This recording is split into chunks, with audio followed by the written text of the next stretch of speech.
Right, we are live. Hey guys, how's it going? Welcome back to the QLS channel. We are back for the second Six Nations 2023 fixture in round two. This one's a massive one. Scotland taking on Wales. Now, we've just seen Ireland back up their first week performance with another victory. They've mentioned a stat before, which I find so intriguing, which is that Scotland in the Six Nations era have never won their first two matchups. They've won their first in their first matchup against the English. Now, if they get the win over Wales, they will be making a little bit of history of their own. Looking through at the way that the table sits now, like I mentioned, the Irish getting a good victory over France. So they now find themselves sitting at a plus 37 points differential and 10 points on the board after that winning bonus point effort where they were able to get the 4 tries that they needed. Looking through, though, at the starting lineup here. First of all, for the home side, Scotland, they will be as follows: Pierre Shurman,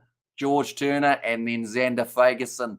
There are number 3, Richie Gray and Grant Gilchrist will be the locks. Jamie Ritchie, Luke Crosby, and then also Matt Fagerson slotting in as the number 8. Ben White and Finn Russell as the 19 combo. Sione Tuipulotu and Hugh Jones will be the centres. Duan van der Merwe, Kyle Steyn, and Stuart Hogg, the last man in that starting lineup. But this Scottish side is looking extremely strong, which is exactly what they want to have if they do have a chance of making that history. Like I mentioned, looking through at Wales will be Wyn Jones, Ken Owens, and Dylan Lewis in the front row.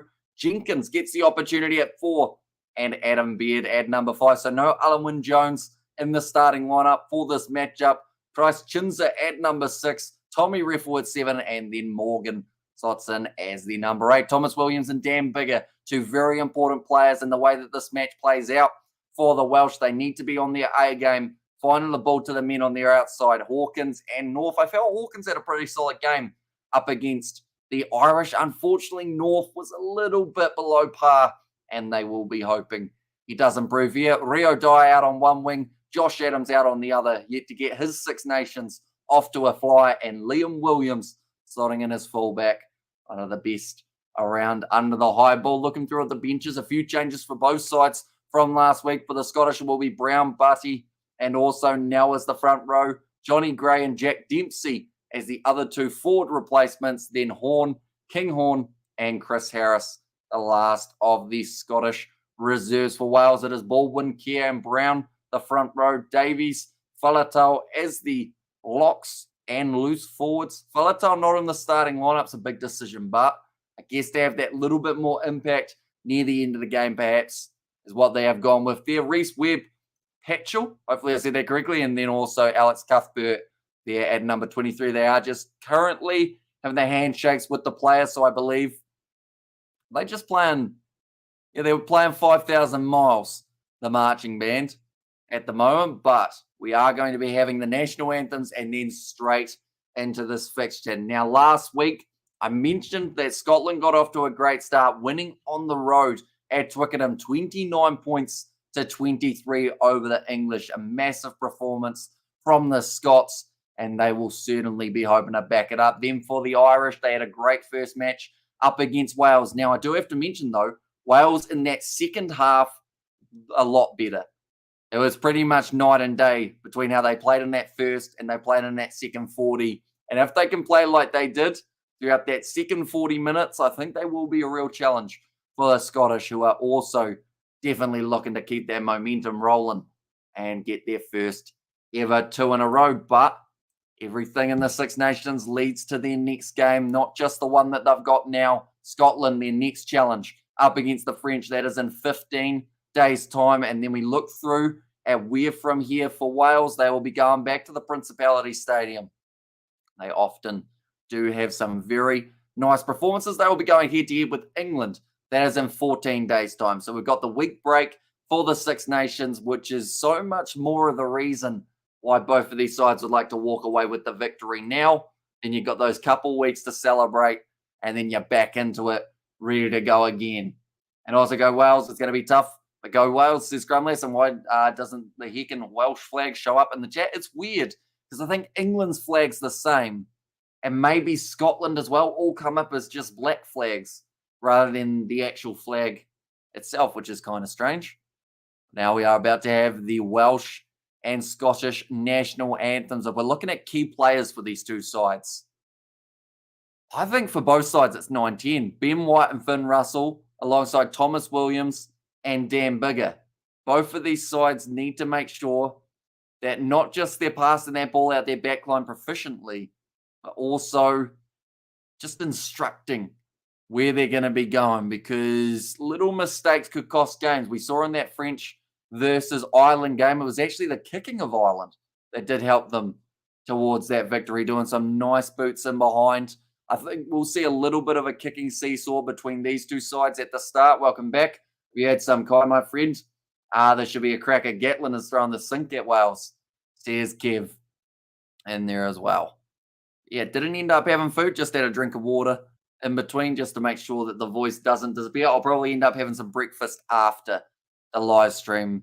And then, well, it's a tricky one because I will be heading to bed because I've only slept for a couple hours tonight. So I might end up having a snack and then going to bed. Waking up in the afternoon, me and George, I believe we might be doing an NRL preseason game if he isn't working. If he is, then I'll probably end up sleeping through till a little bit later. Perhaps either do one myself or just end up covering that matchup later on, which is England versus Italy. That will be taking place in about 22 hours' time. I feel on the road a little bit here. Wales, they're singing the Welsh national anthem. Not a lot of people singing along with them at the moment. But Scotland, as soon as we hear their national anthem, I think we're going to hear some noise at Murrayfield before this matchup gets underway. Now, I should mention it was going to be a 5:45 a.m. kickoff here in New Zealand. It's looking more like about a 5:50, 5:52 at the moment. But we aren't too far away from the action. Well, no, Dragons are allowed in China Olympics. Remember, I do, if them other types do the same pathetic types, says Mick. I have no idea what you're referring to, Mick. I'll be honest. I feel like I've missed something there. That lady is up on the roof of Murrayfield playing the bagpipes. Flower of Scotland rocking around Murrayfield now, trying to help their side towards history. I keep on mentioning it. 2 wins in a row at the start of a Six Nations has never been done for Scotland in the new era. And that's a long era. But Ben White, Finn Russell, I mentioned they were the key players. And YouTube only shows the British flag, not the home nations one. Says it was at Gareth there as well. Welcome in, Gareth. Hope you're doing well. Currently must be decent hour of the morning. No, sorry, decent hour of the night almost for you in South Africa. When they kill the bagpipes and the drums, of course, they continue singing the Flower of Scotland Dragon flag on YouTube flags, says Mick in there. I see. And gorgeous, the bagpipes, Scotland for the win over from South Africa, says Penelope. And do you think Finn Russell will own this game? He's got to. If Ireland, that was the point I was going to make. I was going to say if Ireland are going to continue this winning streak, Scotland need to do so as well. And those two sides, they play each other a little bit further down the track. Scotland first have to head to France for a tough matchup up against an angry French side. They've only just won their first game. They lost their second up against Ireland, conceding that bonus point as well. So they'll be fired up. They've got to try and defend their title, and the only way to do so is pretty much go on a winning streak and hope that either Scotland or Ireland do end up losing a few of their fixtures, help boost them up that little bit more. But their backline's looking strong for the Scots.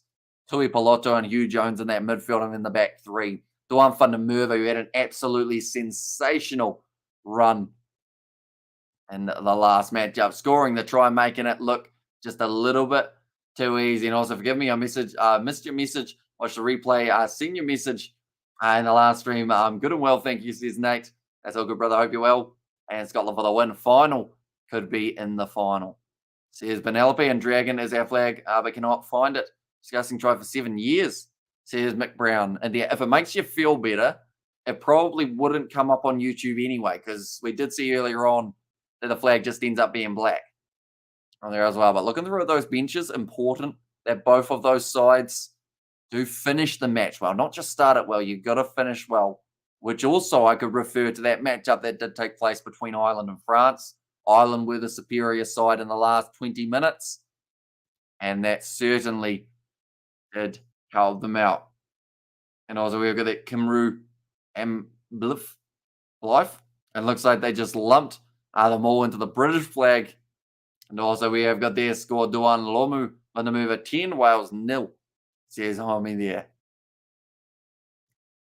Good friend of Dottie Weir will be presenting the match ball here.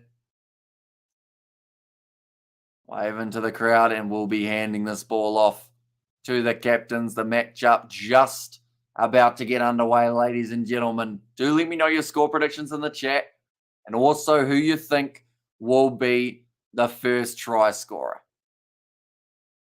Both players getting wished luck. And the ball passed over. I believe she's a princess of some sort. I can't remember where she ties in, though, for the Scottish, and we are a separate nation.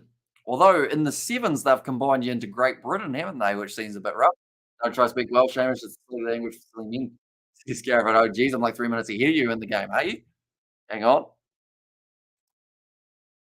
Oh, yeah, no, my game was very far behind. Okay, we've actually skipped the first 3 minutes, ladies and gentlemen. That was weird, because I haven't paused since the end of the Irish game, but we are currently 3 minutes in. We've missed the start, but I'm glad you said that, scrum less, or else I would have been very far behind. But 3 minutes into this contest, we'll just go from here rather than playing catch-up. The line-out didn't quite go the way the side would have liked, so we are going to have ourselves a nice early scrum. Did anything happen in the first couple minutes, scrum less? Because I did end up missing it. Back weights, 900. Almost on the dot for the Welsh. 920 for the Scottish. Now Ben White about to put the ball in. For Scotland, that's gone down. Now this game's a little bit shorter. It's only a 77-minute game for myself. And now just Wales drop the ball. And also we have got there, first up, buddy, there is no such thing as a British flag. Says Akaris there. It would be Great Britain's flag, wouldn't it? Or the UK. In fact, no, sorry, yeah, UK rather than Great Britain. And Scotland by 15, second half will pull away, says Kev. And that one as well. And also we have got there was Lazy Short and my bad brother. And also was AFK, little man was crying, wanted attention. Scrum last term assist. Says Nate, that's now going to be a free kick to Wales. So scrum time seems like it's going to be a little bit of a mixed bag for the early stages of this contest. Free on the far side. So that'll be Xander Fagerson who's been penalised for that one. And now Dan Bigger. Actually, they've decided to go for the up and under rather than going for another scrum, which has been a little bit dodgy early on from both sides. That ball's going to keep on bouncing towards the touchline. It's a knock on this time from Wales. And now it is going to be another scrum feed. And all we have got there, the GB flags from Kev. All right, Xander Fagerson has been told to hold his weight. I think this game's probably going to be a slow-paced first, I'd say 15 minutes. We're not going to see too much running from either side, probably a lot of kicking. And then they'll start finding a little bit more of their feet as we get further through. Right, Ben White feeding the ball in the Lions. Says Kev there as well. White puts the ball on. The princess will be Princess Anne. I believe she has supported Scotland for many decades. Sister of the king. Okay. I knew she was a princess. I just wasn't quite sure how she tied in. That one has gone into touch. And now it's going to be a Scottish line-out. So currently a lot of handling problems for these two sides early. Mainly Wales. They've made quite a few early errors. But Finn Russell, he went for the grubber. And instead it did actually end up hitting Thomas Williams in the foot. And Gatlin, I believe, he's got it correct in this game. Here's Mick nicely taken there at the front. I believe that would have been Richie Gray. Now the rolling ball's looking strong at the moment. George Turner sitting there at the back, and it continues to march for the Scotsman. Now Tuipulotu, forward pass, I think, or at least it was very flat to Hugh Jones, who's broken through the line.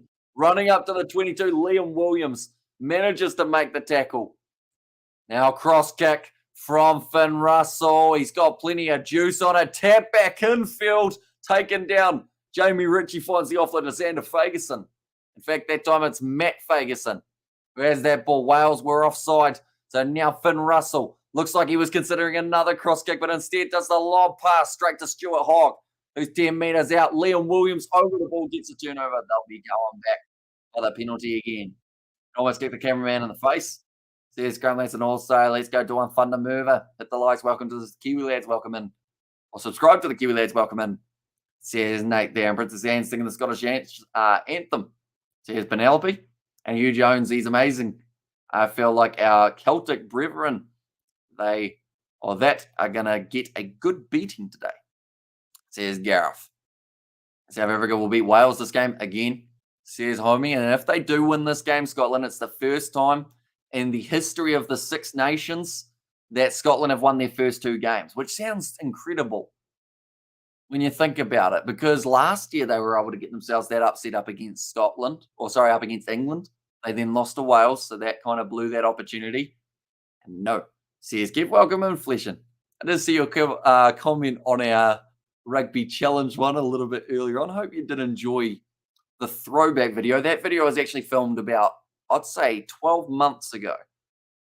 We decided why not go with the upload again. Seeing as I feel like a lot of people didn't get to experience it when it came out. I love your commentary. It's very well balanced. I'm a new subscriber, says Akara, so I hugely appreciate that, mate. We have got plenty more of the Six Nations coming up in the future. That kick is straight down the middle from Finn Russell. 8 minutes into the contest, and now it is 3-0 for the Scottish. But I will mention that does not mean they've won this game yet, because France scored first in their matchup up against the Irish on the board. They got the 3. Oh, it's a blood match. Come on, Wales. Says Mick, and sorry, but Scotland will win by 15, says Kev. And a wild Fleshin had appeared, says Gareth. Right, ball available for Scotland inside of their 22. And these Safa boys are running a mock and the navy blue jerseys, says Blues Nate. Okay, the contest is over, they've said. No more counter-attacking in the ruck from Wales. Now available at the back, and it looks like Ben White. Oh, he's fumbled. It's gone backwards, though, so no harm done there other than the fact that he's now got 3 Welshmen trying to steal the ball off him. Now Finn Russell, it looks like he's going to go back into the pocket. They will just hit it up a couple more times with Pierce Corman. Not the best handling early on in this contest. They said that it was dry, but I think I saw a raindrop before on one of the cameras. Ben White this time does hang on to the ball and gets it downfield, goes to Liam Williams, who just managed to keep that one in the field of play, runs it back at the Scottish line, 42 metres out now. Going to be the captain, Ken Owens, his first carry of the game. Thomas Williams looking for this one at the back and does manage to get it. George North, the number 13, all available. Williams again goes to Bigger. Now Rio Dyer. Got plenty of space, normally down the wing to create some moments, but he actually had to come infield a little bit there. There wasn't a huge amount down wide. And also Liam Williams is safe hands. Says Kev certainly is very good under a high ball, which might be tested in this game, as I think Scotland may go for a few up and unders. Williams goes across again. I think that was the young number 7, Tommy Reffel, was it? Oh, it's been ripped away. In fact, it was Jack Morgan. Unfortunately, lost the ball. Now Ben White puts on some speed. Knocked back by George North. That one now has got into touch. Another line out for Scotland. Mr. Ferguson, you're not our Celtic brethren. You're Gaelic. We're Brythonic. Is that correct? Brythonic? Is that how you'd say it? Maybe. And also unlucky Scotland, says Kev. And you're Roman puppets. And we're free men, says Gareth. Oh, rivalry. And Princess Anne has been the patron of the Scottish Rugby Union since 1986, says Penelope. And also Welsh myself. Carmarthen, South Wales. Come on, try you boys, and great break on the wing. Out, turnover's good. Wales have got it again now. Another nice step. This time Liam Williams. Oh, in fact, no, sorry, George North has it again. Williams plays half that time. Loose ball, Bigger now. Gets it back, and it looks like they've decided to just boot this one down the middle of the park. Stuart Hogg will wait for this. He's got the angle available. Actually runs it out of the 22, which says he's got no intention of kicking this ball into touch. Thomas Williams takes it down the middle, returns fire with a kick of his own. Russell now inside of the 22. He runs it out and decides to kick it himself. Looking in behind, taken by, was Dan Bigger, gives it to Liam Williams. He's going to kick it. He's gone for the chip and chase. In fact, it's the up and under. And now, not quite able to take it clean. The advantage will be in favour of the Scots. 40 metres out from their own line. Duan van der Merwe looked like he was considering playing half. Instead, leaves it for Ben White, Pierre Schurman. It's it up. You hear the crowd roar for him now. Finn Russell kicking him behind again. He's got space this time, looking for the 50-22. No, brilliantly done by Rio Dyer. Got back across. Loose ball. Dan Bigger not quite taking it cleanly. Oh, he's not happy. Screaming at Rio Dyer for not kicking it. He didn't make you drop the ball, Dan. Yeah, he's not happy at all. Passes it across. Wasn't the best pass, to be fair, but you'd expect a player like Dan Bigger to be able to take that. And he was Scottish. Everybody's going, oh, I've got a great Scottish granny, says Baz MC. Also, and Greek in the Roman or the royal family bloodline. And Eve was Scottish. I love that. There's Gareth. Oh, it looks like Stuart Hogg going off the field. So I don't know whether that's... Is it an HIA? No, getting a couple stitches by the sounds of it. All right, so they'll be getting that stitch as quickly as they can. It will be like the F1 cars, how they try and whip off the tyres and go... Just end up with a sewing needle going straight through Stuart Hogg's Swede. It's going to be a just wait situation. 6-man Wales. They had the wrong number. Kinghorn's on the field for now, but maybe not for long. So they've put it down to a head injury assessment, but really they're going to look at his head and go, yeah, no, there's a hole in it, so we're going to have to patch that up. Now, Ben White does well to be able to take that, a diving catch. He's one of the players I said had to be key. He's had a bit of a shaky start. We're still early on, only 15 minutes, and that's going to be the penalty to Scotland. They should be able to take another 3 points here if they want it. It will be about 25 metres out in front. Tommy Reffel, the man, penalised for that one, not rolling away. Wales, like they've said, they gave away a lot of penalties last week up against the Irish. They cannot afford to do that up against Scotland here.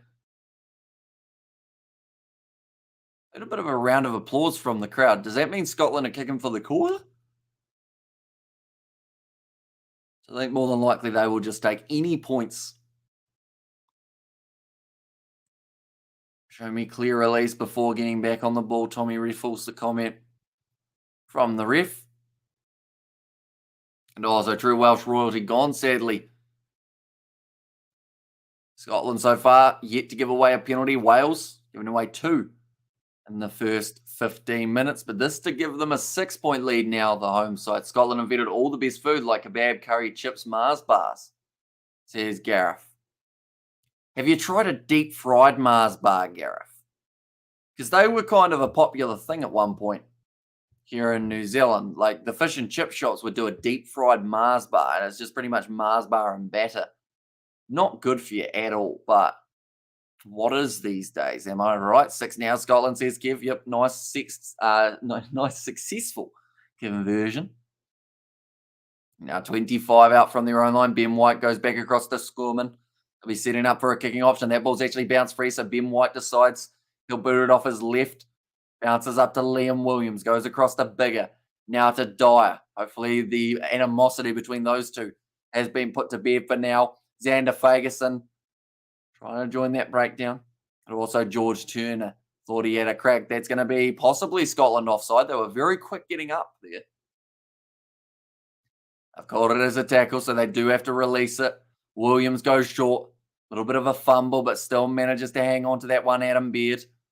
Oh, knocked out of his hands, but it is legally done. So now Scotland, they will be able to get this ball back. Now White goes back. Passes across. Kinghorn. Let's get his first touch of making his way onto the field. Replacing Stuart Hogg. Awful, says Mick.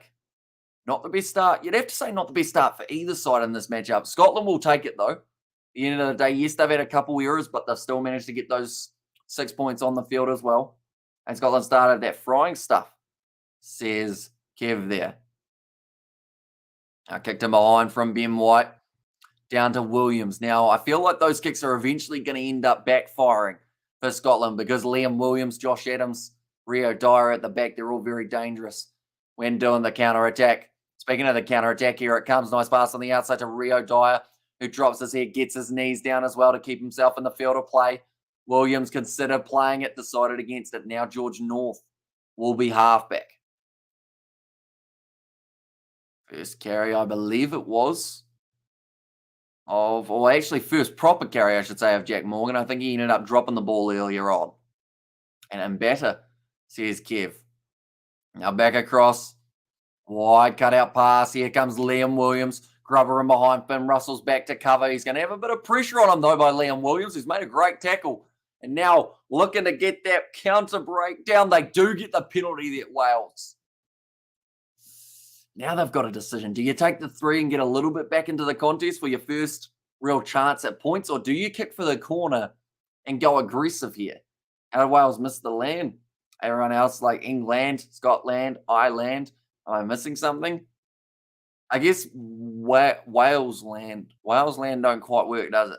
But then I guess Welsh land would have been the more likely name, wouldn't it? No, but then that only works for Scotland because they're Scots. Welsh are Welsh, so Welsh land, maybe. But then Ireland, they're not I's, and England aren't Ings. So my logic was flawed in this match anyway. It works, and no boss says that. Not quite.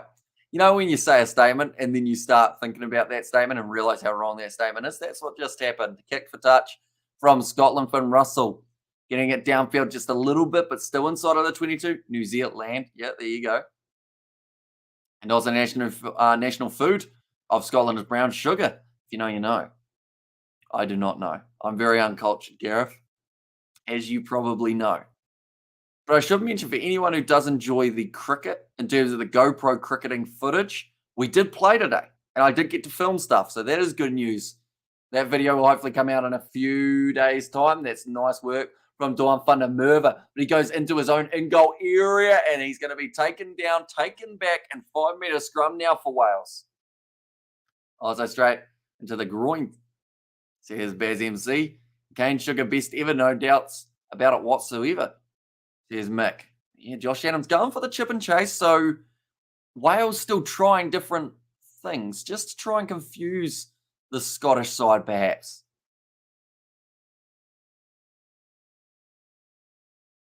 Right.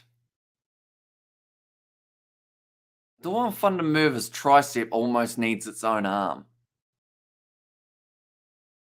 Like a separate one, the size of the thing. 5-metre scrum. Now, the scrum was shaky earlier on when we did see it, but that was about 15 minutes ago. I will mention Stuart Hogg's still yet to return. Who's your favourite to win? Are we talking this game or Six Nations, Greg? So this game, it would be historic because Scotland have never won their first 2 games of the Six Nations era. But I think they're going to do it today.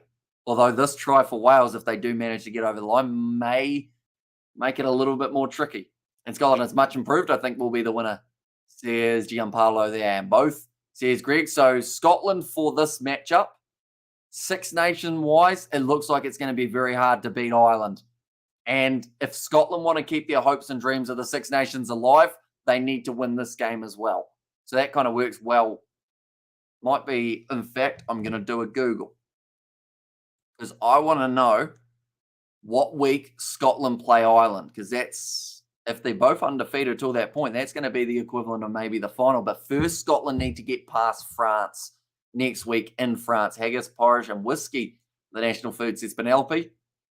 And also, hello, says Jennifer. Welcome in. Hope you are doing very well. Little mistake from Wales again at scrum time. And now the penalty did end up going the way of Scotland. Got themselves their line out, 14 metres out from the line. It's looking very overcast, but I think that's just because it's night time. I forgot about time zones for a second there. It's 6:10 a.m. here in New Zealand, so it will be sitting about 7:10 over there, or maybe actually earlier, maybe 5:10. Nice run from George Turner. Just kind of held off for a little bit, waiting for maybe the Welsh to get it wrong. Tuipulotu receives a short ball from Finn Russell, but this time the penalty goes the way of Wales. Week 4, I think. Ooh, okay. So, week 4, and then there'll be one more game, won't there? My phone's decided it doesn't like me and doesn't want to unlock. It says press home to unlock. I press home, it doesn't unlock.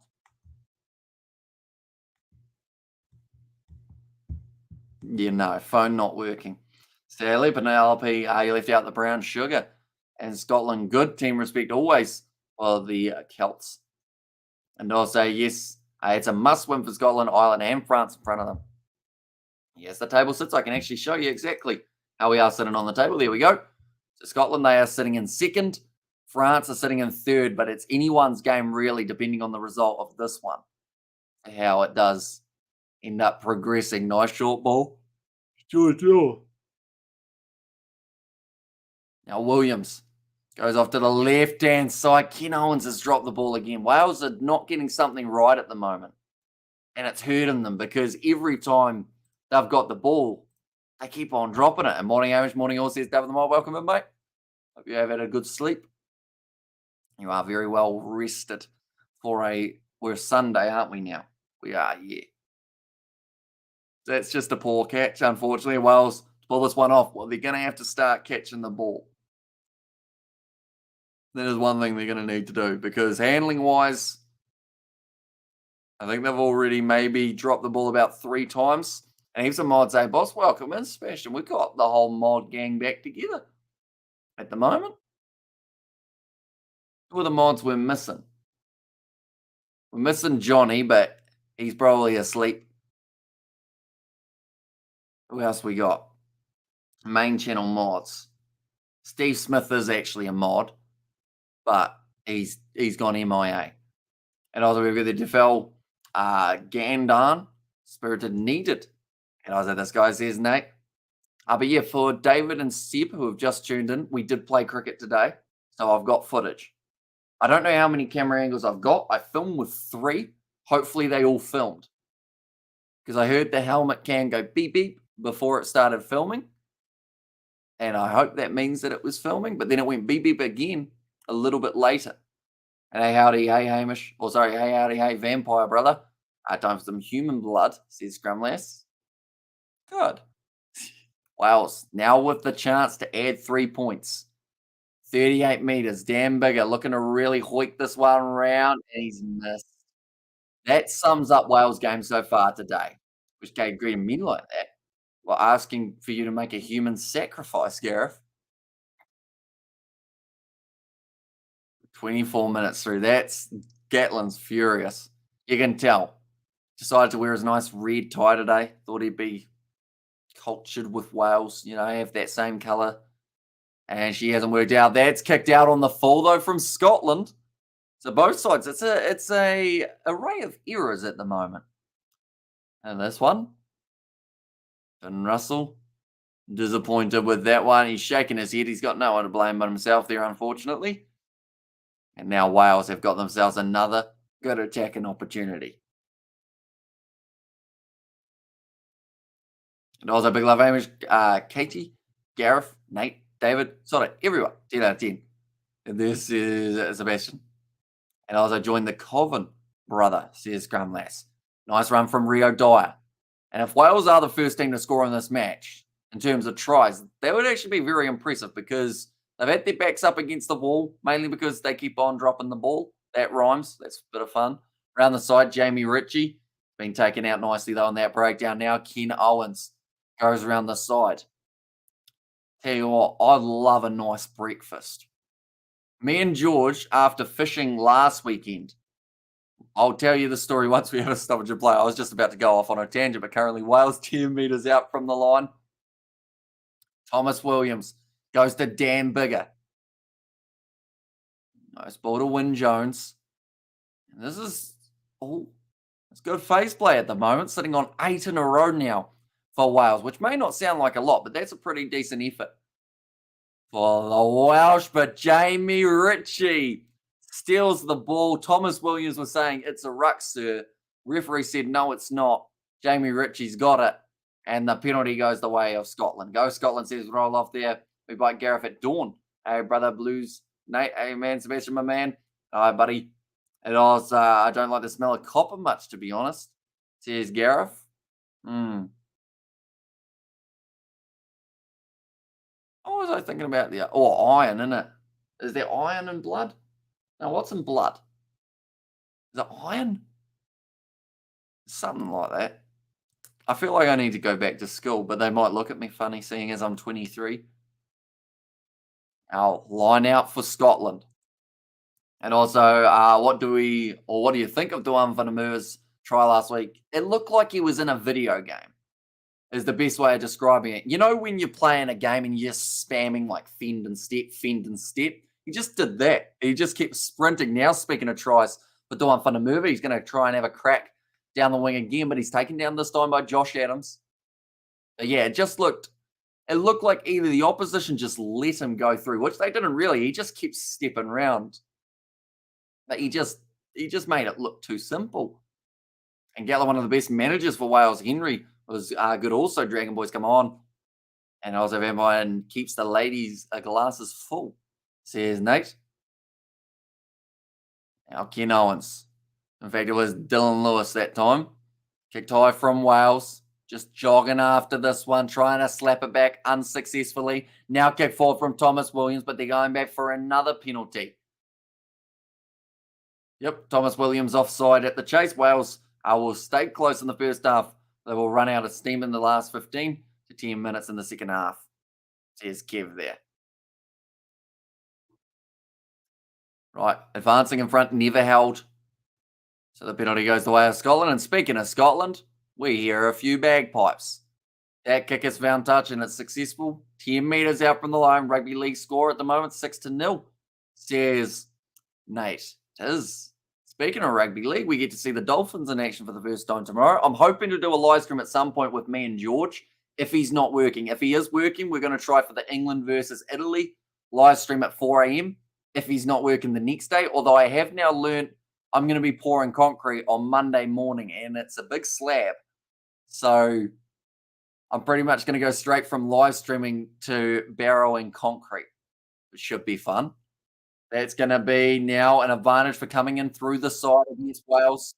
Tuipolotu, consider the kick this time. He gives it off to Finn Russell. One more pass here. Kinghorn goes on the outside. Oh, no, he's been cleaned up, Kyle Stain. Now, I should mention Stuart Hogg is not returning to the field. So he actually not only got stitches, but he actually must have had an HIA, or he actually had a concussion. So he won't be back out there. Can't beat a bagpipe party, says David the Mod. Kyle Stain driven into touch. I don't agree more, Malcolm. The way Townsend has kept getting the Scotland team better, he should be offered a new contract. He's a great coach. Yeah, I feel like they've got to hang on to him.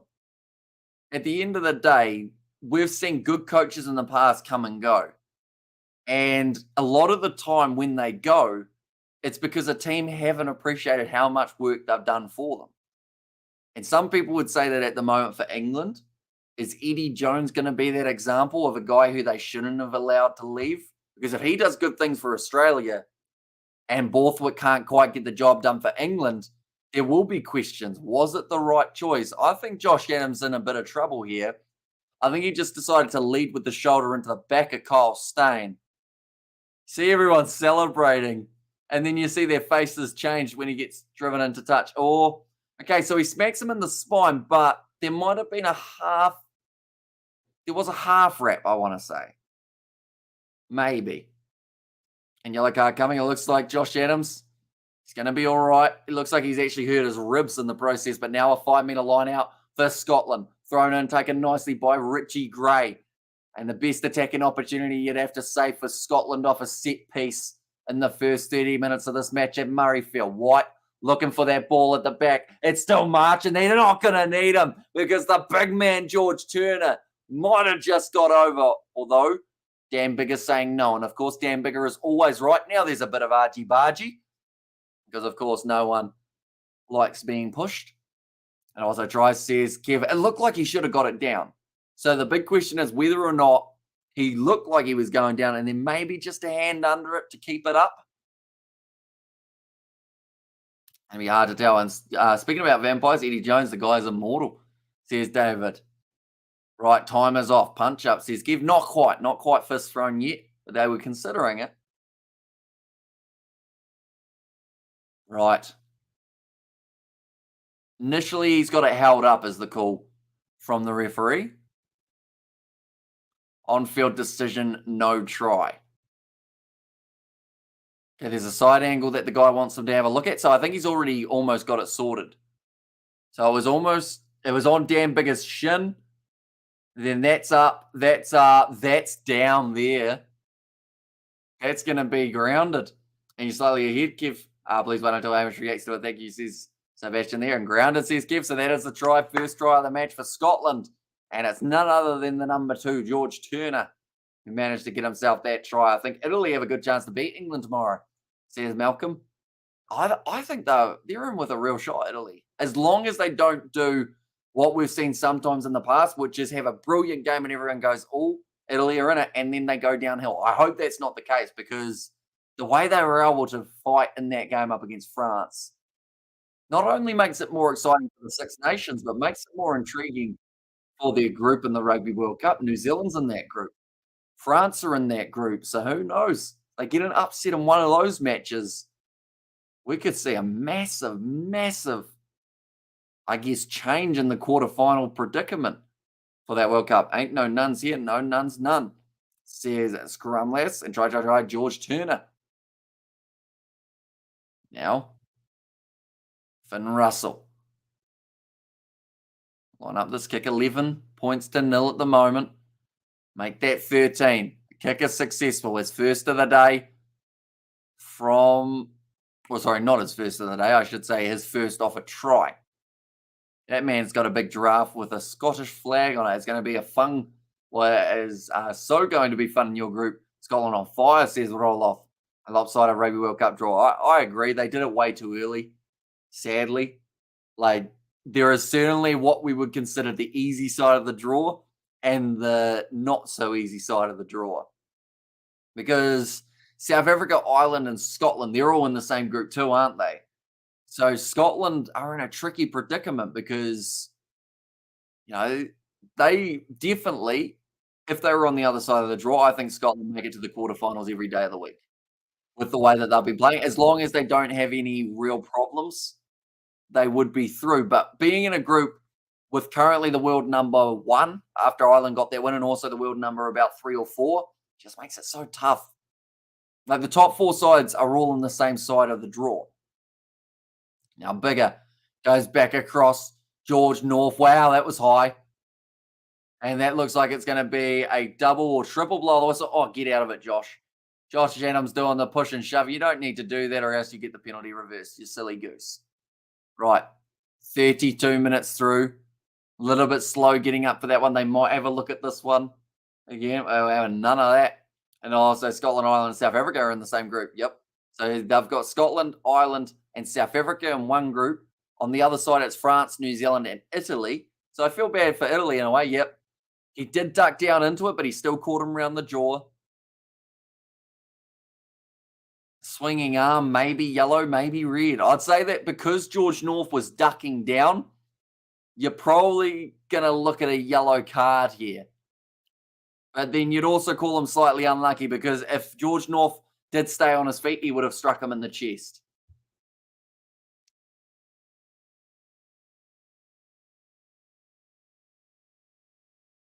Okay, they're just checking level of danger, but this is going to be at least a card of some sort by the sounds of it.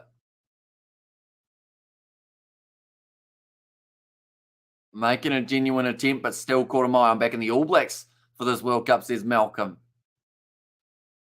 It's interesting because a lot of Kiwis, it's a weird one. I've heard the word on the street, saying as I am in New Zealand, people are very caught in two minds, because if we win the World Cup, right, the All Blacks that is, then Ian Foster, does he get the renewal of the contract, even though people have hated seeing him as the All Blacks coach? If they don't win the World Cup, I think he's gone. But if he wins the World Cup, do the people go, okay, well, he sucked for a couple years, but we won a World Cup under him, so Like, how do you sack a guy who's a World Cup winner? It's tricky. But yeah, it's going to be a lot of fun. And talking about nuns is like my sex life, non existent, says David. Join the club, David. 33 through. It's going to be the yellow card. So Scotland will now be playing with less players on the field, just the 14. ABs will be the dark horse. Yeah, that's the thing. New Zealand will come in as about maybe third or fourth favourites to win the World Cup, which is good for the betting odds, but not so good if they don't win. Oh, man, you still have Mandy, says Gareth. Right, another advantage against Scotland now. It took them a while to give away their first penalty, but now it seems like they're starting to become a little bit more free-flowing. Scotland have to try and defend with the 14, and it's a cross kick attempt. It doesn't quite go into the hands of Josh Adams, so we'll be going back for the penalty as well. Nice American football style throw from Liam Williams there. And it isn't Foster, but those around him, says Shane V. Also, you're saying it's more, what's the assistant coach's name? I can't think of it now, unfortunately. I should be able to. He's Irish, isn't he? I can see him, but I can't think of his name. Right, George North, he's going to be leaving the field now for an HIA. They're handing them out at this game at the moment. Everyone's getting one. But Stuart Hockey failed his, so he won't be returning. Schmidt, that's the one, Joe Schmidt. It was right there on the tip of the tongue, but I couldn't think of it. Yeah, I'm married, says David. And I was, we never hear the ends of it from South Africa if the ABs win. Peace. And Arahamai says Nate. And third and fourth favourites is good for putting your bet on. That is true. You get some nice odds that way. Rolling nicely. Rolling well. And Wales get their first try on the road. Up against a 14-man Scotland. They've got to make the absolute most of this. And they have now scored their first try of the contest, and it's Ken Owens who's able to score it. One try apiece.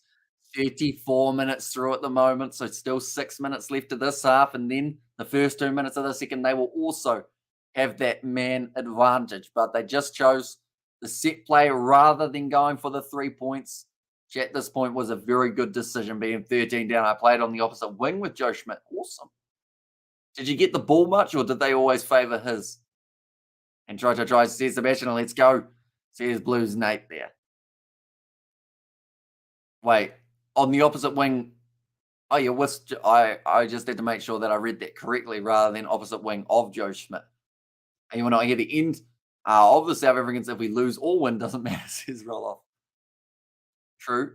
And we've got quite a predominant South African audience as well. So I feel like either way, we are going to hear a lot about it throughout all of our matches.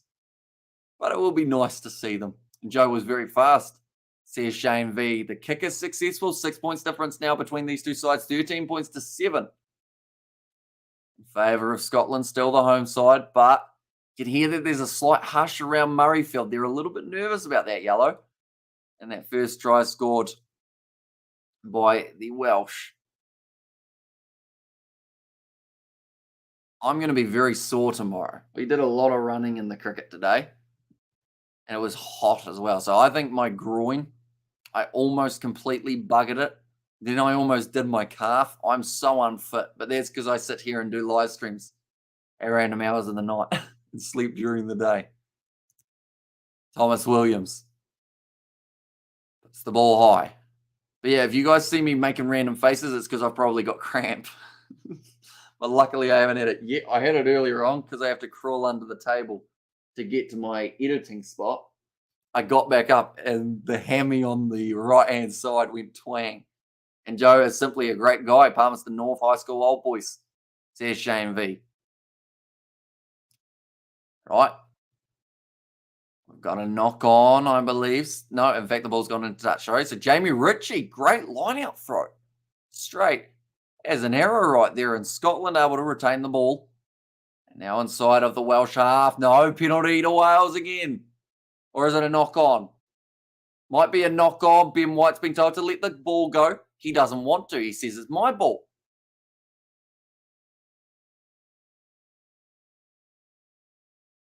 Okay, 8 red. Been slightly told off. Right, Scotland do have to now make their change. I believe Brown will be making his way out for Scotland. Yeah, Hamish, it doesn't take long to lose condition, says David. Yeah. See, the most exercise I've done is probably, well, I had that little month where I was doing a bit of gymming and whatnot. I haven't been to the gym for a while. I think I need to, though, to work on a bit of fitness. But yeah, last time I was actually physically active was probably like primary school. Like in terms of being actually considered fit. High school, mm, I was the keeper in football just because it was easy, wasn't it? You didn't have to run. Plus, I want bad at it. Luke Crosby off as the temporary replacement. Fraser Brown makes his way out. He was always quiet and observing. Oh, he had some great coaches at the time, 988 or 1988, I should say. All right, scrum feed for the Welsh. About to feed this ball in. That'll do nicely. Thomas Williams off to the left-hand side. Dan Bigger. Now one more. Rio Dyer forced backwards. Manages to just keep the ball in the field of play. Williams back now to number 8. We've hardly seen Jack Morgan throughout this matchup, but hoping to get more involved perhaps in the second half. Big hard run from Jenkins. Tip tackle there from Ken Owens, or in fact it was Dylan Lewis. They might go back to check that one as well. Now up high, Russell took a big shot on the mush there, going up for that ball, but he is going to be all right by the looks of it. Now Lewis again. He's been heavily involved though. Liam Williams, rush defense on him. Now nice pass out wide. Josh Adams goes for the grubber. There's a little bit of space until Finn Russell cleaned it up and now boots it away back down the field into the 22. Liam Williams picks it up. Passes across the Bigger. It's some more booing from the crowd. That one's kicked downfield into touch, about 50 metres out. A line out for Scotland. Orlando got the win against the Crusaders in preseason. They certainly did, and it was a absolutely incredible last-minute try to see it. The grubber from a hooker, or the replacement hooker, in fact, Fraser Brown played the same club as me before he was pro. Taught me to throw the line-out ball and hook better, says Malcolm Craig. See, that's one aspect of being a hooker that I think I've always had an extra bit of respect. Because when you think about a scrum, right, you've got 8 big guys all angry at each other, pushing up against each other like this. Well, we'll just go 3 in the front row, right? And your job as a hooker is to not just push, but you also have to then get your foot down and then hook the ball back. So you've got to rely on balance to then have your team keep you upwards, up against the opposition, and also be willing to go on one leg for a bit to then hook it back. I think it's a very, very impressive thing to do. Right, another penalty. First arriving player, this time Jack Morgan, the man who I mentioned hadn't been in it too much, has just won himself the penalty. Yeah, Marty Love, says Jane V. Also in our team was Braden Whitelock, Sam's old man, says Jane V. Oh, geez. Bit of a throwback there, isn't it? 1988. Wow, Dylan Lewis is eating the ground on one side of his face. He's out there looking like the Terminator with just the black side. It's like Ken Owens, he's headbutted the grass as well. Well, it seems like that's just the way to do it. Now, Wales, last chance of the half. Rolling maul, Christianza takes it well, trying to roll. It's kind of gone sideways. In fact, Tommy Riffle breaks off the back as he could see that it was just asking to possibly end up with the penalty or it dragged down. 10 metres out. Williams, cut out pass there. Nice stab, short ball from Williams. Close to the line. Alex Cuthbert working hard. Short side now. Oh, damn Bigger. Flicked it out to Rio Dyer. And he apologises to Bigger. Those two are not getting along in this game. It's Marty's son playing for Wellington. I remember in a scrum once a hooker against he bit my shoulder, needed stitches. Well, he's a friendly bloke, isn't he? Start coaching under 15 rugby clubs, Hamish. Got the knowledge, says Nate. I mean, maybe one day I'll try coaching. I feel like tactically, though, I'm not all there in terms of knowledge-wise. I think that ball went into touch, did it? Yes, it did, so it is going to be half-time. I just wanted to make sure there was no advantage being played. But at halftime in this one, it's going to be 13 points to 7 in favour of the Scottish. I watched the Ireland replay yesterday. They are kick ass, says David. You'll enjoy their game up against the French because they look very strong in that matchup. It just take place, but 6 points difference. I think that was about what we had at the halftime break of France versus Ireland as well, if I'm not wrong. So very similar matches, but completely different at the same time. Like we've seen a whole different style in this one. You don't have to hook anymore because the scrum half threw the ball under Locke's feet, so I'm straight to the eight-man feet. Just watch the Ireland versus France highlights. Today's a good day to be Irish, says Ryan. It certainly is. And just to make it a little bit better, we're going to show the table as it currently sits. As you can see, Ireland sitting at the top of the bunch, 10 points on the board. Both games that they have played, they have received a bonus point. And to say that you've received a bonus point up against France is pretty massive. Oh, I've been slouching.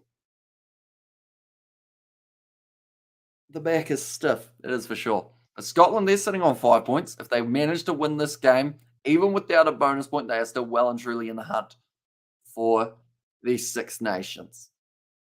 But looking through at the benches, these could be the players that make the difference. We've seen Brown already out on the field. That is due to that yellow card. Batty and now, alongside that Gray, Dempsey, Horn, Kinghorn. He is actually out on the field. That is due to Stuart Hogg getting injured. And then Chris Harris, the last man to come off the bench. Wales, they've got Baldwin, Kieran Brown, Davies, and Faletau. He's going to be a big player late in the match, you would think. Webb, Patchell, and also Cuthbert. He's already out there to replace George North, who's currently getting the HIA, but he may be back a little bit later on. And Braden is huge. You can clearly see where the genes are derived from. Big fellas, says it was Shane V. And also I'd love to see Scotland win this. And Ireland beat England. Then Scotland play Ireland for the Triple Crown. That would be quite cool. And that's why I was kind of hoping they versed each other in the final round, just because if they were both undefeated up till that point, then it would have been just that little bit better. A terrible match, Scottish rubbish. Who said they were good from Aussie. They're going backwards. Awful rugby, says Michael. Yeah, both sides have had a lot of hand in the errors throughout this matchup and a lot of penalties. It's been very stop-start. But I think this one, it's going to be about getting the win more than playing well, if that makes sense. Like, yes, you want to be playing your best rugby, but this is leaving very little for their opponents next week to go off France because you don't know how they're going to play. Next week, they're just showing the highlights or the trailer for Super Rugby Pacific. That's not too far away from taking place. We will be covering that on the channel as well. Good game always, Swaz, says Mick. And Scott should be 15 to 20 points ahead, says Shane. Although they've had their fair share of those errors as well. Just trying to find that momentum. And Joe Schmidt has a great sense of humour, says Shane V. In there as well. So the Six Nations. Next round, I can actually show you guys on the screen as well. These are the next games that we have got there in 14 days' time. So we've got a couple of weeks off.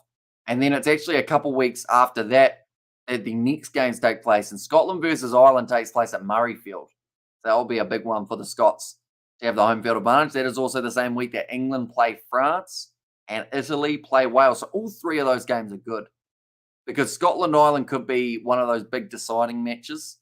England versus France will be great just because I love watching those two sides play. It normally goes down to the white. Italy-Wales going to be kind of the testing point of what is considered as the last place team in this competition at the moment. Is it still Italy or has maybe Wales dropped a little bit lower? And Ireland-England's the final match that we get to see of the whole Six Nations. That's on the 19th of March at 6 a.m. New Zealand time. And that is 3 games in a row that would be taking place. Well, that one in New Zealand, South Africa, I honestly think the only nations to take the Irish on this season, says David. And yeah, South Africa, they will have to first them a little bit earlier. They are going to have themselves their matchup in the World Cup qualifiers, or not the qualifiers, but the group stage.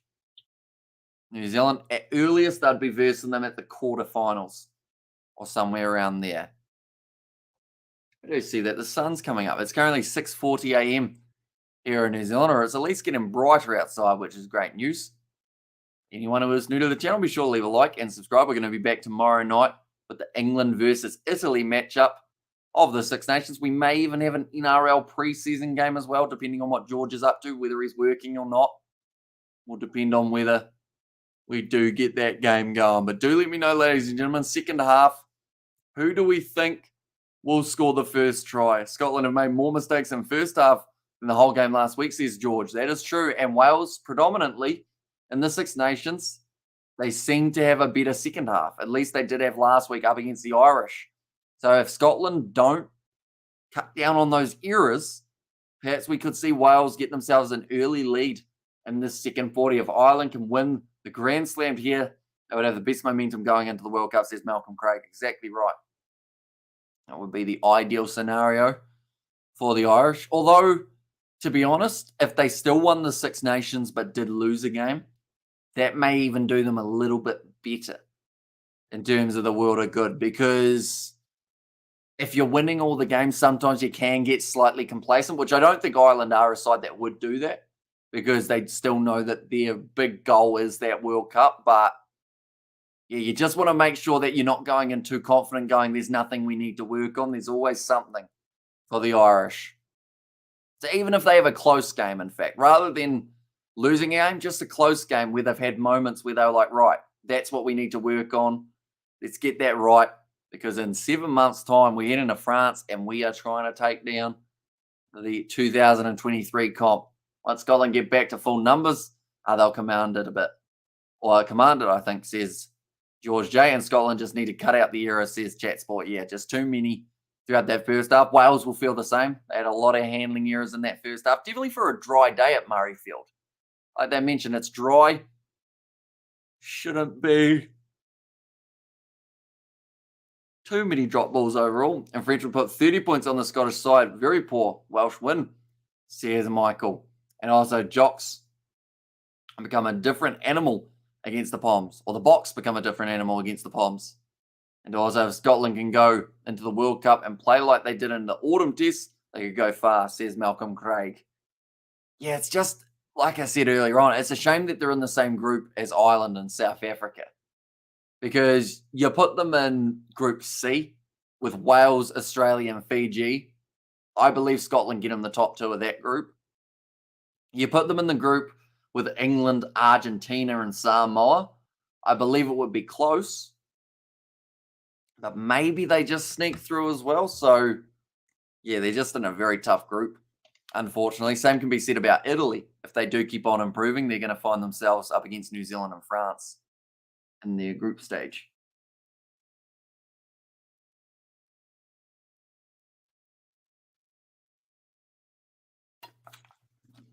Come on, Scotland, says Jennifer.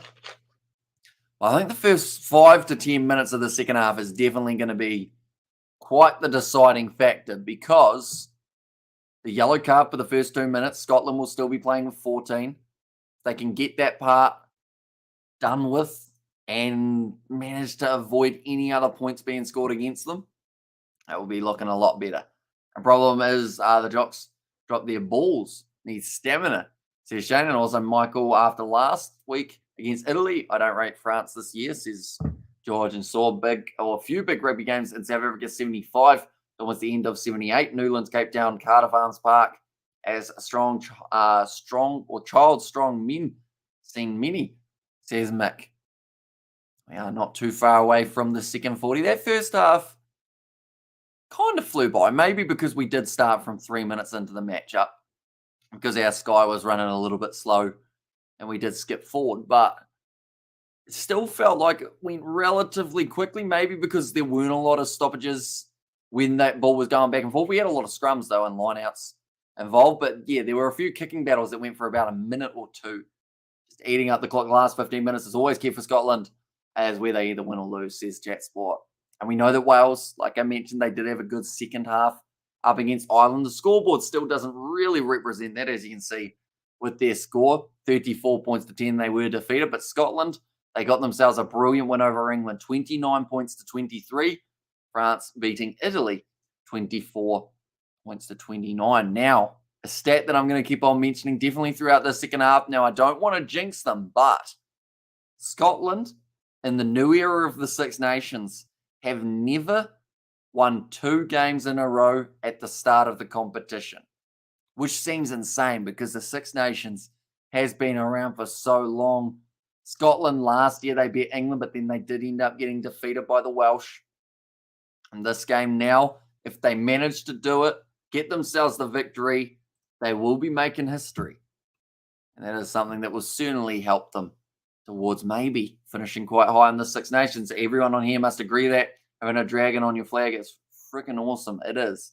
It's a very nice dragon. He is open for the draw, says Stephen there. That's inside ball. Oh, no, sorry. This is sevens. I almost started commentating the women's sevens final between New Zealand and Australia. I'm that used to looking to my side and seeing rugby and saying what's happening on it. Yeah, the Kiwis getting themselves the victory in the sevens recently. That's actually coming back at the end of February, I believe, is when we're going to see the next sevens leg. We'll just quickly check and make sure that is correct. And I believe it's a Northern Hemisphere one, whether it's going to be in Vancouver or whether it is, no, it's Los Angeles. And that's in 2 weeks' time, the 25th and 26th of February. We will be covering those ones on the channel. The week after is going to be Vancouver. So it's just the men in Los Angeles, then the men and the women in Vancouver. And then a little bit of a break. And yep, it is in LA. I want a dragon on my flag, says Grumless. In France today, we're very good, but Ireland were better, says Michael. Yeah, I think France in that second half, their kicking just let them down a little bit more. Because Ireland did absolutely brilliantly with that kicking second half. Like, last 20 minutes was just everything going right. I just realized we're at halftime, and I was telling a breakfast story when we were during the game, and I said that I would mention a little bit later on. But me and George, we went fishing a little while ago. That was actually last week when we had stayed up pretty much all night on the Monday doing the Six Nations live stream. We went out for breakfast afterwards after fishing, because we didn't really catch fish. We caught one. It's on the GoPro, which was quite a bit of fun, but went out for breakfast, and it was disappointing. You know, when you just want like a good old bloody breakfast with sausages, bacon, eggs, maybe hash browns and a bit of toast. We wanted that, but we didn't really get that. So, I don't know. We might have to go somewhere else next time just to try and get a good old set of eggs. But the reason I brought that up, of course, there's an egg shortage at the moment. I was going to ask you guys while we're at halftime, what type of eggs do you go for? Are you a poached, fried? What else is there? Poached, fried, there's other type of eggs, but hard-boiled, soft-boiled. Scotland always struggle after their game with England in the Six Nations. If they can win today, then they can maybe overcome consistency issues, says Jazz. Yep. Yeah, first time that they will win the first 2 in a Six Nations, which is massive and underutilized, says Jazz. And an omelette, says Blues Nate. And then game on. I thought it would be closer. Dragon Boys come on, says Mick. And Scotland and Wales are poor sides compared to the top teams, says Easy Ollie. Although it seems to be that Scotland step up in the big matches when they need to. Scrambled's the other type, isn't it? Fertilised, says Easy Ollie. White pudding, says Phil. And poached, says David there. Scramble for Malcolm. Old English breakfast. Yeah, see, like a good old all-day breakfast or something. It's just good.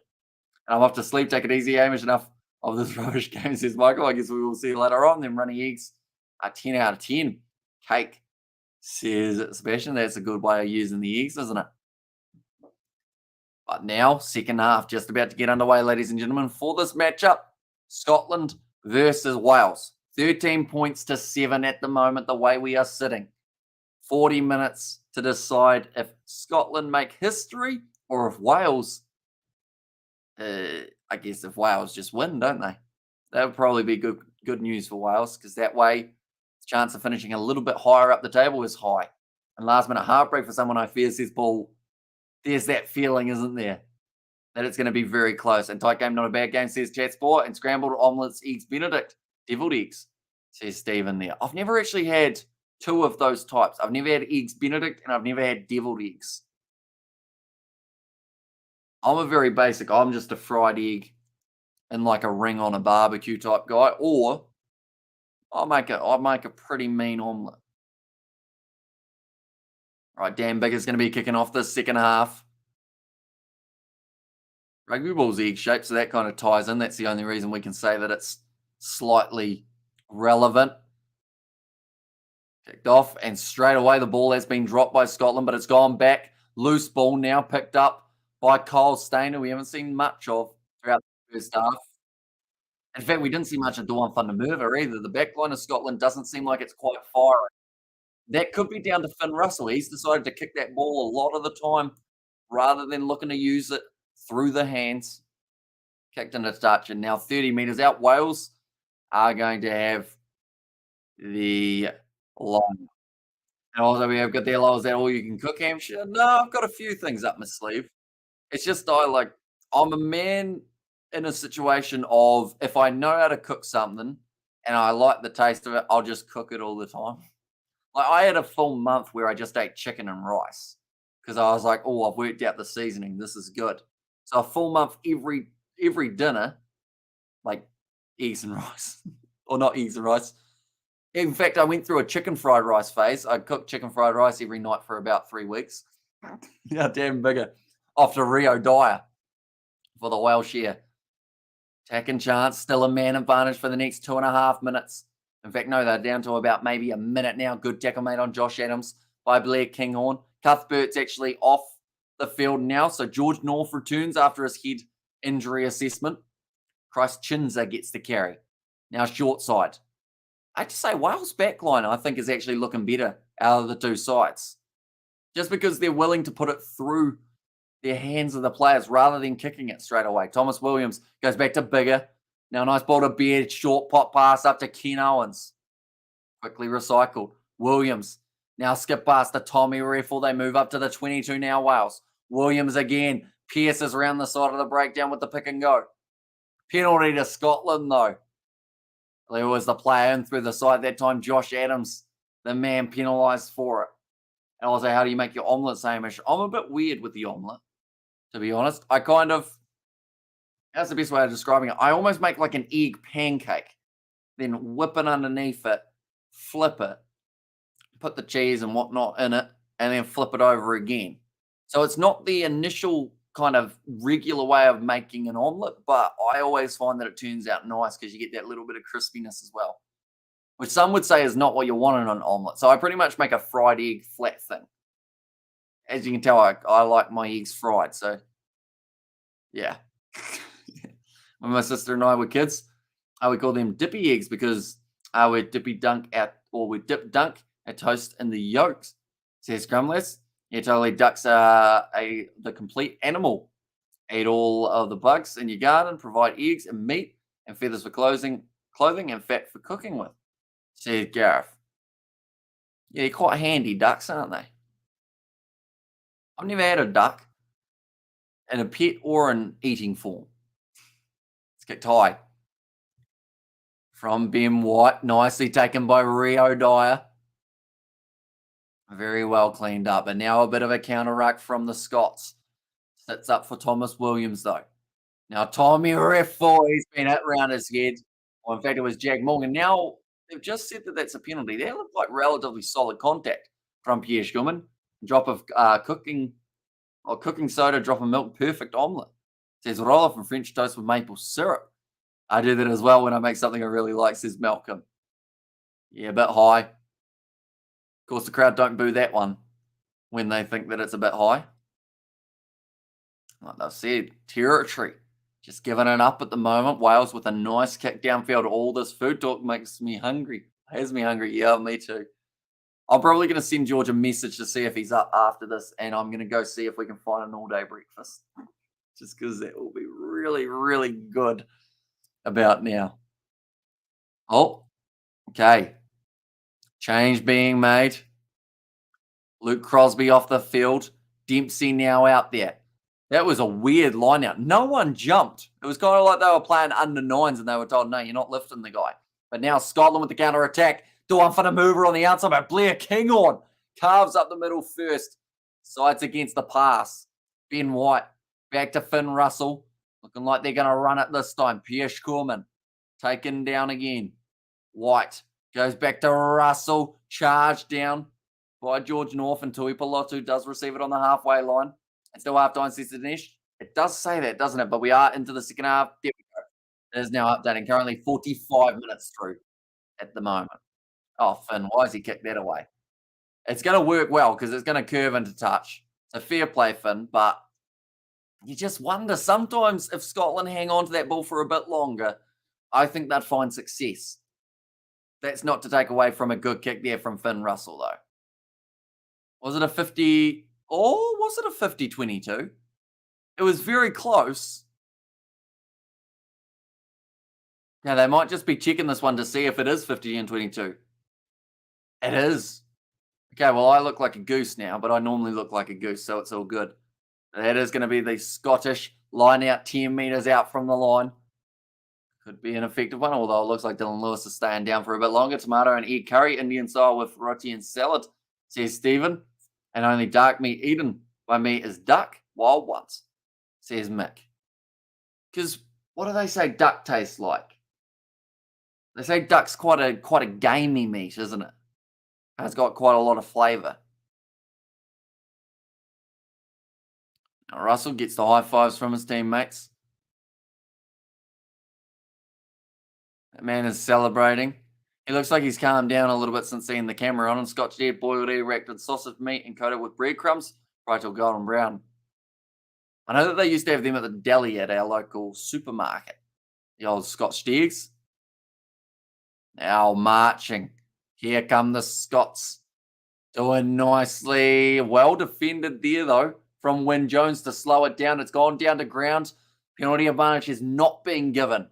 So Scotland now, 10 metres out. Richie Gray thought about extending the arm unless it was 3 or 4 metres long. It wasn't going to be working out. Oh, back to his feet. He's dropped the ball, though. And now Rio Dyer thought about the kick.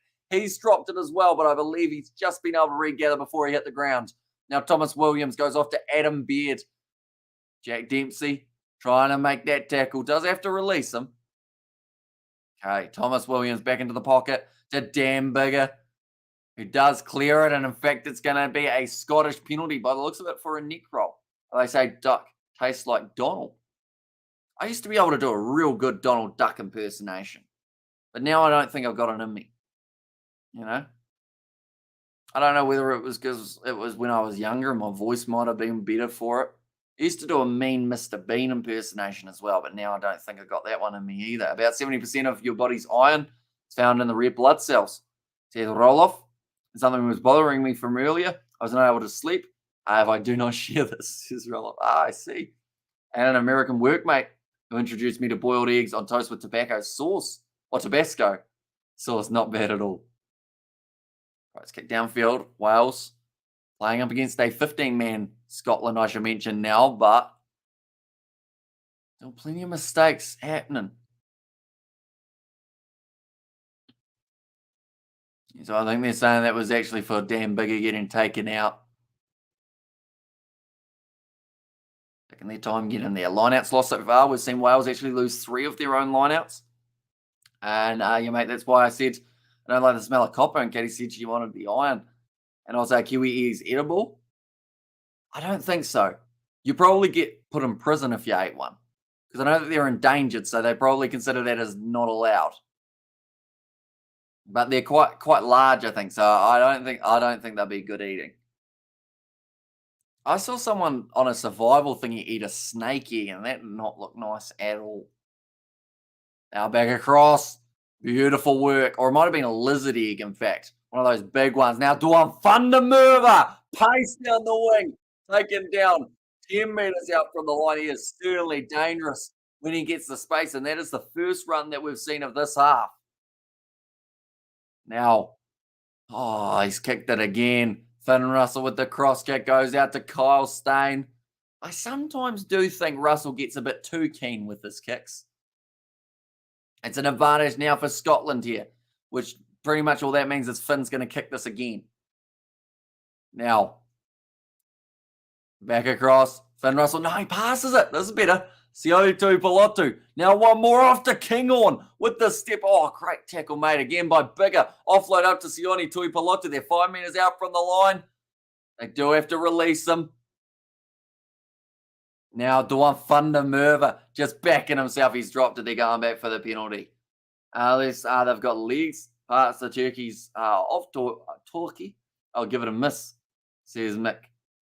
And also, ostrich steak is so good, and obviously, biltong is the best, says Gareth. I'm still very tempted. Every time I go to the supermarket, I see that big sausage. That sounds weird if I don't finish the statement. The Bulwers. It's a big South African sausage, and I've considered getting it a couple of times, but I have no idea how to cook it well. And that's the thing that I'm worried about. I'm like, if I don't cook it well, I've done an injustice to my South African viewers. Also, we have got there, ya budman. Says Peter Low, welcome in, mate. Right, 5 meters out now. Scotland with the rolling maul chance. And I got you, budman, says Peter. And you bright burrows. I mean, we've got a barbecue. Does that count as good enough or not really? Now, 5 meters out. This is looking good. George Turner marching, creeping towards the line. Scotland have been taken down. It's going to be the penalty advantage, though. So there might be a yellow card coming soon here for Wales if they're not careful. Double blow of the whistle. Here comes a warning. Also, yeah, then you go to jail, says David, for the Kiwi egg. And ostrich steak is so good. And ever been out for a meal with mates? And you make the best choice. Everyone wanting a taste, says Eric. Not really. I've only ever been out. I've been out for 2 meals with my friends. In fact, 3, in fact. One of them was to an all-you-can-eat buffet, so that's pretty easy to pretty much just pick whatever's good and just go with that again. Another time was to a fancy place. It's like fancy, but not fancy. Fancy for us. We're from a small town. Anything with like a menu's fancy, really. And then the third time was recently with George. We went out for breakfast and it was terrible. Not the company, but the food. Can I be an enemy of the state here and say I don't really like wars? I much rather buy pork sausages. Wars are too dry for me. Ooh, I do like a pork sausage though. I'll be keen. I feel like if I ever go to South Africa, I'm just going to get invited to a whole heap of braais all over the country. And I'm going to be very full by the end of them. Now, Ben White, 5 out again. So the rolling maul wasn't successful that time for Scotland, but they still got a good chance. I'm not American that I know of. Good chance. Still go in here. 10 meters gone. Between them and the line. Ben White goes to Russell. Now runs himself in. Russell finds the offload to Kyle Steyn. And that will be another try for Scotland. That's their second of the match. They'll be helping them out big time. Biltong took me a while to like it. Dryish types. A while in South Africa. There's Mick, but Kyle Steyn, like I mentioned earlier on, him and Duan van der Merwe, in the first half we hardly saw them, but now Scotland seem like they're starting to use that back line just a little bit more. And great offload from Finn Russell to be able to find his man on the outside. Yeah, just sold the dummy to Thomas William. Flicked out the back. Knew he was there. Flat pass to Kyle Steyn. Good hands from Kyle Steyn as well. Wasn't the easiest one. I'm making me hungry. Can't move right now. Says Blues Nate. I'm going to send George a message. It's still a bit early. It's 7:04. He won't be up yet. So I'm going to wait. I'm going to patiently wait till a little bit later. If he don't want to go out for breakfast, I'll just see if someone in the household wants to. My mum. I'll take my mum out for breakfast. Why not? This will only work, though, if she's awake before, like, 10. Because the rest then I will be asleep. Finn Russell. In fact, she's going to play golf in Pleasant Point. So I don't know if she'll want to go out for breakfast. My dad's got golf as well. I might have to go out for breakfast by myself, which by that I mean probably go to the cupboard and get some wheat bits. And yep, folks, always cooked right 5 days out of 7. Thailand was the same, man. How many South African players in the Scott side? I believe South African heritage, you're looking at about 5 or 6, I think I've heard. Pierce Gorman, WP now, Duan van der Merwe. I'm not too sure who else. Kyle Steyn, I guess, maybe. Also, I like to go to South Africa, meet Charlize Theron. You and George are the same, David, in that regard. Scotland now sitting 20 points to 7 up over the Welsh. Looks like Talupe Faletau has made his way out onto the park now for Wales. He's an important member of the side. Oh, it's a bit of weird work from Liam Williams. Tried to take the diving catch like he was a goalkeeper and just absolutely butchered it. That was Jack Morgan going off field. Also, Wyn Jones. He has been taken off for Wales, so making a few of their changes now. Nicely controlled by Rio Dyer off his boot. And in fact, he's going to have a bit of a charge at the line too, tackled by Sione Tuipulotu. Williams. Whoa, that's a big run from Reece Kerr. Or Reece Carey, I think they said it is, rather than Reece Kerr. Now another run. Liam Williams. If Wales want a chance in this game, they will have to make sure that they do get a try within the next, I'd say, 10 minutes, just to keep them close enough. Christ Chinza to the halfway line. Thomas Williams goes to Talupe Faletau. First carry for him since making his way onto the field and almost stolen in the breakdown. Dan Bigger now this time going for the chip in behind. Hawkins tries to chase, doesn't take it cleanly, and instead it's going to be, wow, that's a big run from George Turner. He's probably close to man of the match at the moment for the Scottish. Finn Russell now across, wide pass from Hugh Jones to Duan van der Merwe, who fends.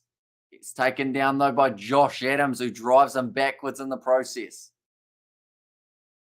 Now off to the right. Short ball from Gilchrist. Now Finn Russell goes to the kick. There's a man in front. That was silly. Oh, in fact, no. George North's going to be the penalty there. So they must have had the advantage, I guess. That Welsh number 1 should have been carded at least 3 times in the build-up to the last try, says Daryl. Well thought may have been closer today, but you never know. You know, also Malcolm on Wales. And yeah, as George likes his older woman. He likes women in general. And sitting on the couch watching and listening, my 3-year-old sleeping on my arm. My daughter next to her, bro. Can't move and I'm hungry, says Nate. It's a tough scenario to be in, isn't it? Uber, no, I was going to say Uber Eats, but I don't think they quite deliver to your couch. And David, as you're going to Briar with me Monday night, I'm so excited, says Roloff. Now the line out for Scotland, 22 metres out from the line. Discipline from Wales once again, just letting them down a little bit. Football FC has said, come on, Scotland. In there as well. And they are 2 tries away from a bonus point, which will be what they're aiming for in this match, just to keep up with the Irish, who are currently sitting on the 10 points. Whereas Scotland currently, they are sitting on the 5. Thrown in, nicely taken between the two sides. Good contest in the air now. Backline, here we go. Duan van der Merwe. Bursting towards the line, 10 out, and Scotland in a very good attacking position again. I think Ben White will go right a couple times and then sling it left once Duan's back out on his wing. Ben White this time going to the left. Goes to Finn Russell, who's well and truly tackled there as the first receiver. Now Ben White thinks about sniping. He's taken down by Adam Baird, jumping straight in there. Liam Williams off his feet, gives away the penalty. Pierce Gorman thought about the quick tap. A full English breakfast, says Stephen. And oh yeah, boss, we thinking Uber Eats, says Nay. Oh, 15, Liam Williams now yellow carded. And not a rugby fan, but Scottish. I support the Scottish laddies anywhere, says Football FC there. Oh, I see you've got a badge. I'm going to put you up on the screen and see Herbnian. I will be honest, I haven't heard of them, unfortunately. I was hoping I know who it was. I assume Football Club. Oh, not wrong. Liam Williams, disappointed. Give away that one. And now another chance for George Turner. And that's Wales lost. Yeah, that won't help them at all. If they can get out of this next 10 minutes without conceding a point, they've still got a chance. If they do concede any points, it's going to be too much, perhaps. And it's all down to whether or not they can keep Scotland from getting that bonus point. Hey, Hernian. Hey, Hernian. Hey, Hernian. Hey, Hernian. Hey, Hernian. Not her. Habenian. Habenian. Habenian. We'll go with that. It's probably not great, is it? Ben White. Available for him again. Off to the right-hand side. Finn Russell. Cross kick. It's gone to Kyle Steyn this time. And he gets himself the try. That will be the third for Scotland. I think Hamish is having a stroke. Cheers, Finton. And also welcome in, mate. I love your support and I hope to see you more often on Rugby Stream, says Gareth. But that will be the third try for Scotland now. They need one more for the bonus point, but Murrayfield's erupted.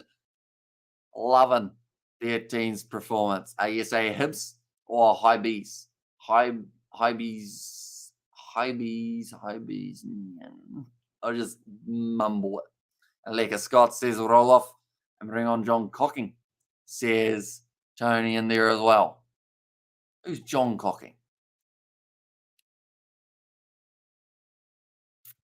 Good cross kick though. Finn Russell, he got that one right. And Kyle Steyn, he's up to 2 tries now. And I didn't tag you because I couldn't spell your last name. Says football in there as well. And Hibernian. Say it real fast, then no one can tell. Hibernian. You probably can. And the buddy Welsh Liverpool then lot. Says Gareth Wright, Finn Russell, another kicking attempt. Scores looking very similar to what happened to Wales in their first game of the Six Nations. 25 points to 7 now with an unsuccessful kick attempt there. Kyle Steyn, it was a good take right in the chest. And boom, slammed it down. One more. Come on, Scotland. Says football. Hibernian. And John Cocking is the next batsman that if umpire was calling for. No, that was Andrew Cocking. Tony, no John. We don't have a John in our team. That was Andrew. George Turner off the field. Great performance from him in this game. Good contest in the air. Matt Ferguson takes it.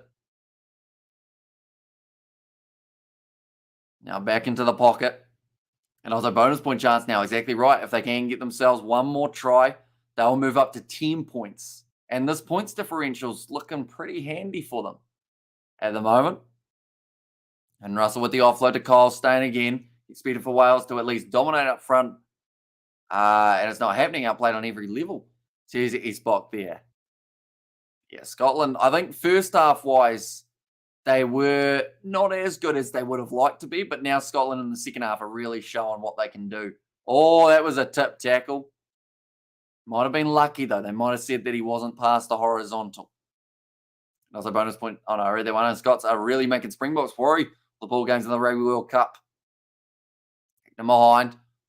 Oh, bit of a juggle from Reece Patchell, but it went backwards. There are no double R's in Afrikaans. Says roll off. Now Finn Russell looking for the 50. Nah, he's not looking for the 50-22. Just kicks it straight down Cuthbert's throat. Now that one's gone into touch. That's a good clearing kick from Alex Cuthbert. Very well done. 40 metres gained. Spec Murrayfield A. Yeah, it looks very good. You would have noticed I stopped trying to pronounce it because I think I was getting it very wrong. So I accepted defeat for that one. But yeah, it looks good having a full crowd at Murrayfield. They're going to be on the road next game, Scotland. They'll be up against France in France. Going to be a tricky game. And also we have got, they're really playing as individual. I'm obviously a Scot supporter, but I find no happiness in this, says Gareth. And South Africans winning games for Scotland again, says Daryl. Now going off to the right-hand side, Finn Russell. Someone just said the F word very loud. I think that was Tommy Reffel. Took a bit of a knock on the mush. Now Dawn van der Merwe is breaking, but I believe there was a bit of obstruction, unfortunately, against the number 6. And a good crowds night for Wales. Yeah, look, it looks very full. Maybe not full, but full enough anyway. I'm not seeing too many empty seats around. I don't know how good France are. They're one of the top sides around at the moment. So it will be a tough game.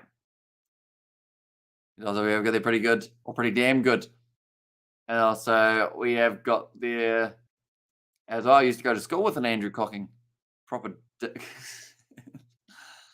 yeah, see, we've got a cricketer, I believe that's an Andrew Cocking, and also our guy who's in our team, who I actually batted with today, which is good. And the first thing I said to him when he was coming out on the field, I said, "Don't worry, I'm not umpire. I can't give you out." Now to look by Falatau, found the offload nicely. Now 22 meters out. And also France are currently number 2 in the world. Now, once again, available for Wales. This is where they need to score. They want any chance in this contest. It's still a long way behind. It's going to be now Reese Webb again. Going off to Patchell. Spin from Adam Beard. Now off to the right again. Another step from Cuthbert. All the reserves actually getting involved. Bloody hell, who's number 1? Now Ireland after beating France just before. So they've switched just then, pretty much. Now back across. Dylan Lewis. Am I right in that? Or were Ireland already number 1? One of them was number 1 though, and the other was number 2. Dylan Lewis. Good game so far for Wales. That man now short side. Reese Webb gives it off to Curry. Now around the side again, Webb. Short ball, this time to Talupe Falatau. Wales closing in on a possible chance here. Probably their best attacking play of the half. With 17 minutes to go. Come on, Scotland. Steers Michael there. Now Reese Webb sold the dummy. Goes across again. Ireland were in state. Oh, okay, so Ireland were number 1 and France number 2. Penalty goes to Wales. They cannot afford to take 3 points here, because even with that, it would still put them 15 points behind. And here's Michael. Ireland in there from Jazz as well. Warren Gatlin, he's looking disappointed with the side here. And it's probably going to be a cracker of a World Cup, says Peter Lowe. Definitely. Which is awesome. And we are going to be covering every single game on the Kiwi Lads channel. So if you are new, be sure to leave a like and subscribe. We're going to have plenty of World Cup action all throughout the September, October region of the year.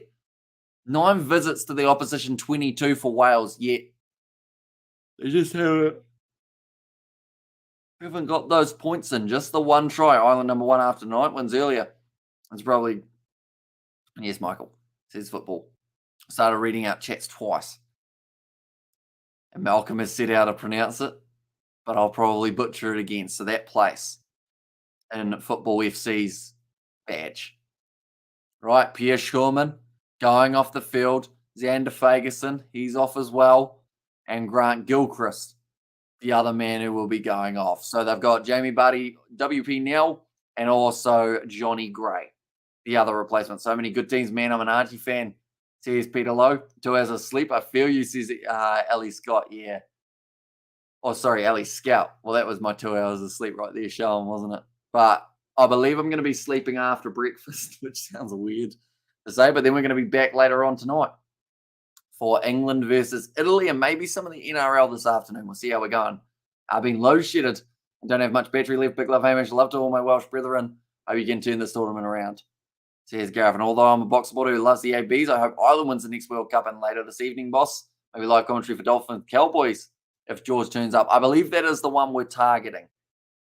Just because evening might be a little bit better. As much as we'd love to do the Storm versus Roosters game, if George is working, he might be finished by 8, if we're lucky. And Wales have better territory and possession. They've had better... Oh, do they? I don't know. Scotland in the second half have certainly brought it back. Maybe they did in the first half, but not for the second half. Although they have had those 9 visits to the opposition 22, but they haven't spent much time in the 22 when they've been there. And England-Italy, as a football fan, that would be a hype game. I don't know if it is, though. Says football. It's quite hyped at the moment because Italy haven't been great, and now they're starting to get better. So a lot of people are more excited for their contests now. Right? Scotland dodged a bullet there. It was put down by Curry, who was carrying it towards the line. It's a terrible pun. That's a 7 a.m. pun right there. And sweet boss. There's Blues Nate. And Gatlin Time maybe had it now. He's been in for 2 games, hasn't he? Didn't you guys just sack your last coach? You probably can't sack another one before the World Cup. I don't know whether or not that would go well. Okay, sounds good. Says Football FC. Right, the huddle again. Rhys Davis.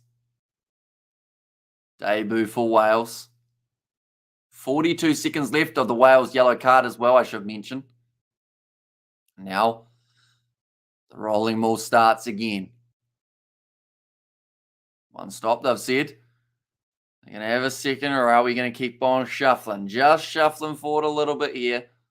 Well, the Welsh who is left in the tournament, all 6 sides do get to keep on playing. So it's pretty much a round robin type thing. So everyone plays each other once. So you have 5 games of the competition. And then whoever's at the top just wins. Why is it got no score? Says Football FC. In what way? Says Football FC. And get Rassi. You're doing things in one season, says Peter Lowe. And why not, says Mick? Because if you're only giving your coaches 2 games, the next coach who comes in, what happens if he loses 2 games? You sack him as well? And then you're just in the scenario of until the coach starts to learn how the players play, you're going to have 15 coaches. Nice. I was thinking, come on, Scotland. Says Football FC. 13 minutes left. Scotland once again defending well inside of their 22. Gatlin never really changes his tactics. And he's been found out. He needs to change his tactics, says Malcolm Craig.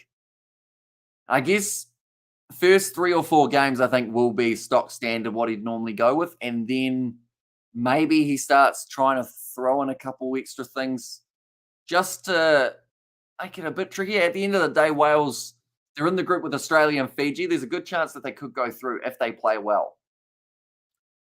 Okay, 18 collapsing. That will be the penalty against Wales again. And Yo says Sam Henry Sports, welcome in, mate. Hope you are doing very well.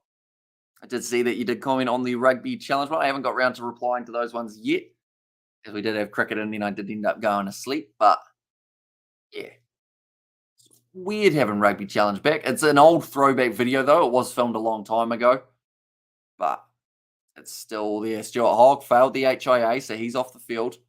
You wonder what kind of effect that will have on Scotland if he's not going to be there next week. And anyways, Brett Aware of the Night, or Brett Award the Night. Awards night.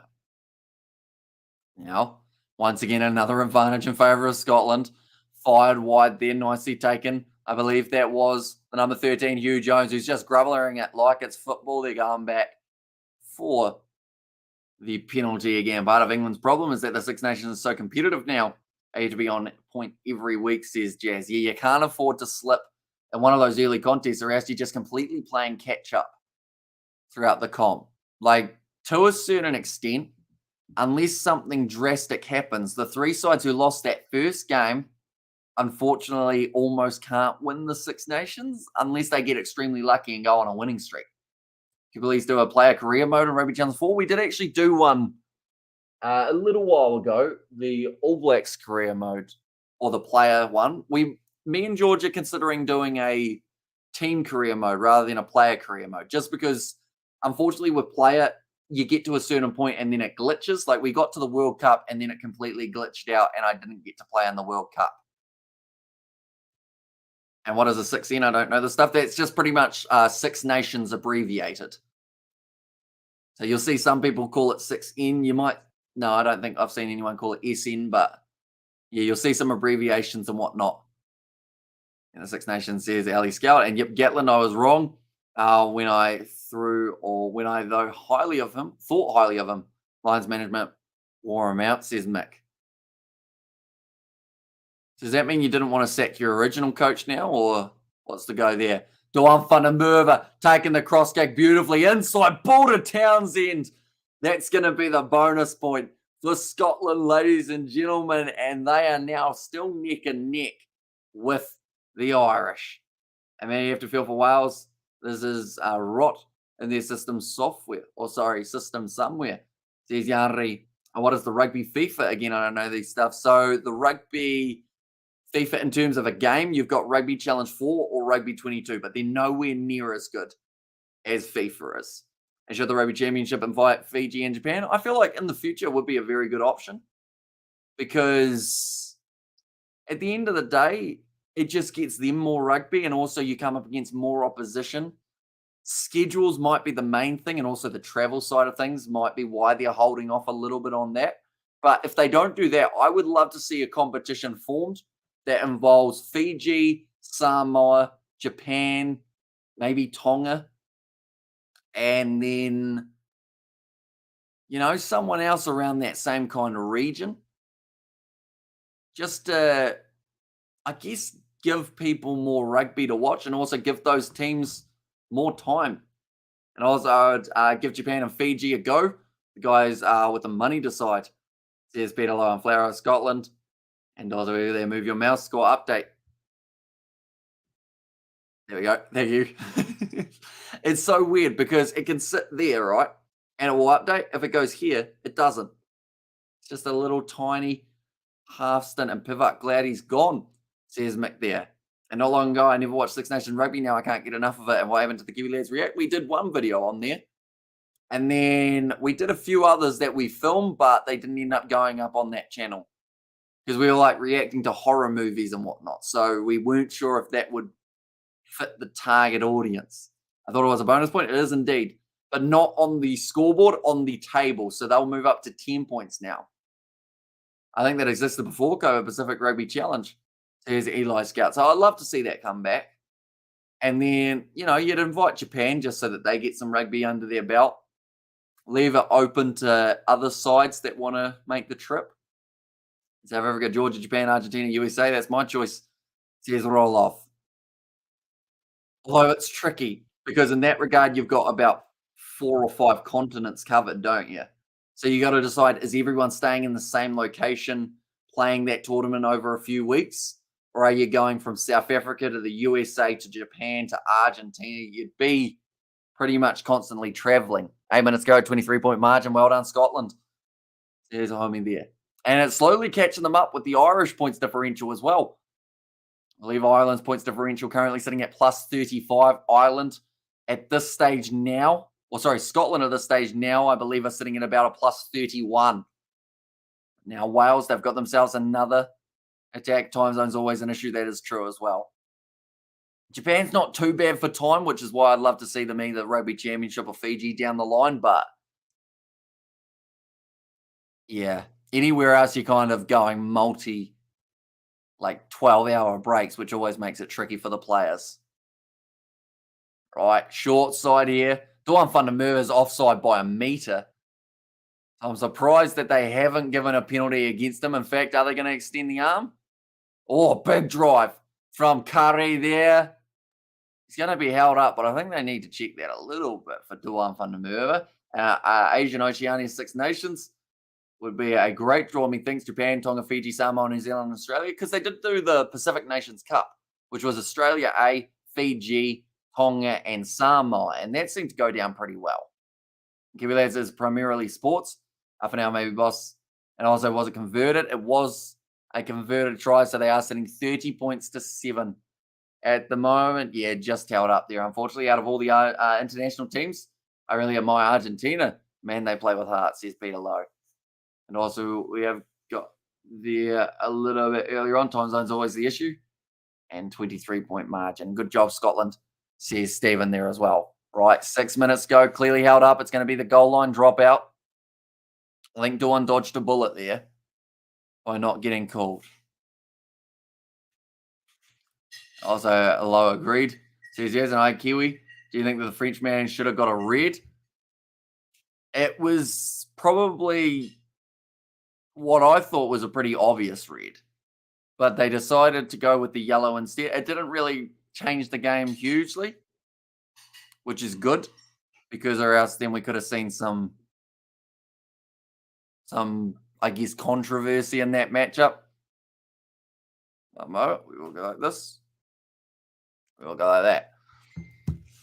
Currently 74 minutes through this matchup. Kyle Stain Going off to the side, Finn Russell. One more out wide, Kinghorn. Kicking him behind, looking for the 50-22 here for Scotland, but it is going to set up nicely for Liam Williams. And I'll vote Scotland number 8 as man of the match. So you go with Matt Fagerson. And that one, I think also another honourable mention, George Turner. He did very well. The Six Nations should also have relegation and promotion. Georgia deserve a chance against Tier 1 team, says Stephen. Replacement number 21, George Horn. Quick hands again. Now Russell. Picks and goes, tries to find the offload. I believe there was a knock on there from Scotland on the ground, or they might have gotten lucky and may have just drifted backwards. Now to the left. Jack Dempsey. One more again. Horn. Short side all trying to fight for that one. George North doesn't quite get it in the end. Now offload to Richie. Kyle Steyn wants his hat-trick. He's already got 2. One away from it. And if Scotland score again, they will actually be ahead when it comes to the points differential of the Six Nations. At the end of round 2, we'll be sitting at number 1. Now a nice ball from Hugh Jones. It's gone through the hands of Kinghorn, though. Did it go backwards? They said it has. And the one fun to move it, shut down wide. Advantage to Scotland, penalty called. Agree, love their running style. Vintage champagne, please. How do you think Wales at the moment is a second-tier team? Says Yanri. Now, I mean, every once in a while they have their big matches, though. So it's a very tricky one because they play like a Tier 1 nation, and then sometimes they play like a second-tier nation. But predominantly, I'd like to think that they are still considered as Tier 1. Has the ref been fair this game? Yeah, there's been penalties going both ways, I'd say. So, yeah, it's not too bad overall. And also, Scotland Hype Train will not be stopped, says Ali Scout there. Finn Russell has been named as the player of the match for this contest. The question is, will he be involved in this next play? Instead, they go short to Horn. 3 minutes left, 10 metres out from the line. Fraser Brown again. Ball now available. Horn goes back. Another step. Oh, getting a big knock there, Jack Dempsey. Round the side of the breakdown again from Matt Fagerson. And the penalty to Scotland. No Six Nations next weekend, no. We have got a week off for the Six Nations, but we have still got the NRL preseason that we will be covering. We'll be doing the cricket between New Zealand and England. Australia, India, we might squeeze some of that in. And also we got Super Rugby pre-season as well. Come on, Scotland. I think this loss puts them 10th for the world and Japan moves to 9th. Also, we have got there. No, it's a week off, says Stephen. It is indeed. They're going to be having the week to recover. The URC will also be back next week, I've just realised, or the Champions Cup, one of the two. URC starts next week, says Yanri. Kick for touch, 5 metres out now. Kyle Steyn. He's had a very good game. Probably unlucky to miss out on man of the match, although he hasn't been involved as much as Finn Russell. Will Ireland be first if the score is like this? So currently Ireland will be first, but if Scotland score again, I believe they will overtake Ireland for the points differential. Both sides still sitting on the 10 points though. Now another rolling maul chance. Fraser Brown. Going backwards here. Looks like Hugh Jones trying to get involved in that breakdown. Gone down. Ball is now available for George Horn. Jamie Ritchie waiting for it. Now going off to the left-hand side. Russell sells the dummy, lobs it over the top. And it's another try. And this time Matt Fagerson is the man who does score it in the 78th. Another one, the icing on the cake for the Scottish. As South African and a Bok fan, I have to admit, I don't think we are the best. Because damn, these nation boys are good, or Northern boys are good. Says Peter Lyon. How long left? Only 2 minutes. I'm going to have to pick up Wales without Sean or Shane Edwards. Missing for a time. Cost us dearly. Says Mick. It was nice to see Gregan commentating earlier for the Ireland match. Says Darryl, and the try for Scotland says the game are called Totally Lemon 5. Is that because the game are called Totally Lemon 4, 3, 2, and 1 were taken? You had to go with the 5 there. 1 minute left.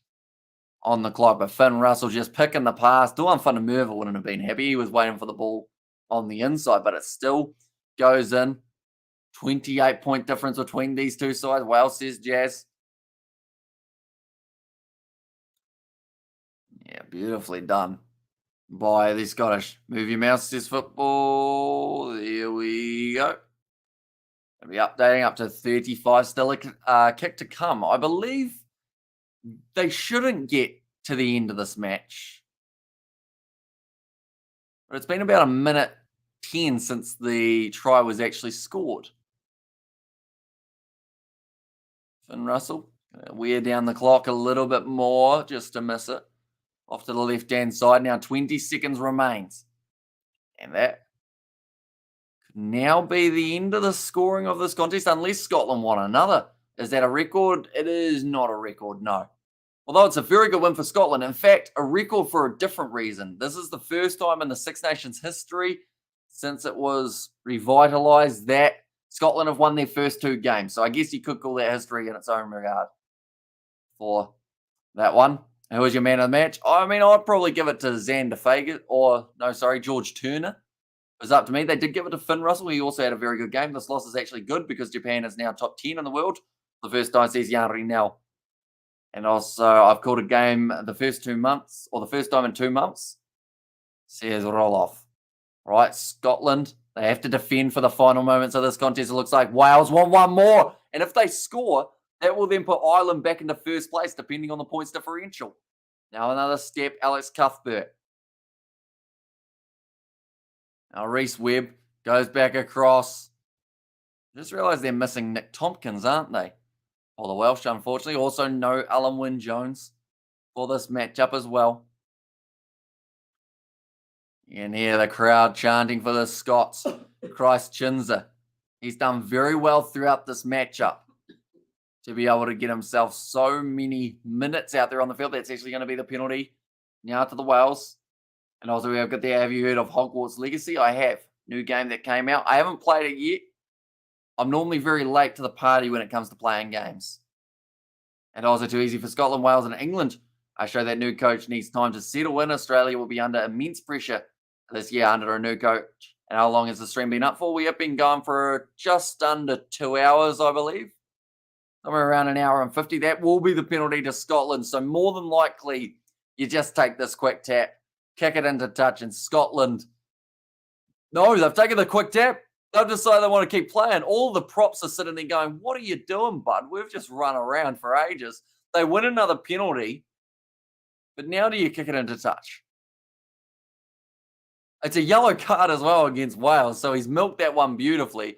Now they take the quick tap, kick it into touch, and that will be the end of the game. 35 points to 7. So the way that it is sitting at the moment, ladies and gentlemen, this was the table heading into this match. Scotland needed to win this game by, they needed to win it by 32. We did some bad maths. Ireland is still number 1. Whoops. They score one more. Then Scotland would have been able to walk away as number 1 on the table. But Scotland, they're still going to be on 10 points.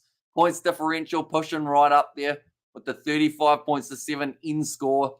28 points onto that. They'll be on a plus 34 points differential. Well and truly doing well indeed. And good job, Kiwi Cheerio. An embarrassment of a performance from Wales. It's a sad time for us Welsh. We're going backwards, says James Gill. And yes, Ireland is first. And if we're going to support your channel, you got to get some border. It's just a joke. Says Roloff. I've looked at them each time I've gone to the supermarket and thought, ooh, they look all right. Thanks, Irish, says Timothy. Thanks, Gibby Lad. Awesome as always. Says Darren, they're a real diabolical from Wales and 2 points away from breaking the 1924 record. Says Shane V there. But nonetheless, I do thank you all very much for tuning in. If you did enjoy, sure leave a like and subscribe. We will be back tomorrow for the next matchup of the Six Nations, which is England versus Italy. We may even have some NRL preseason as well tomorrow, perhaps, depending on whether or not George is free from work or not. But thank you all very much for tuning in.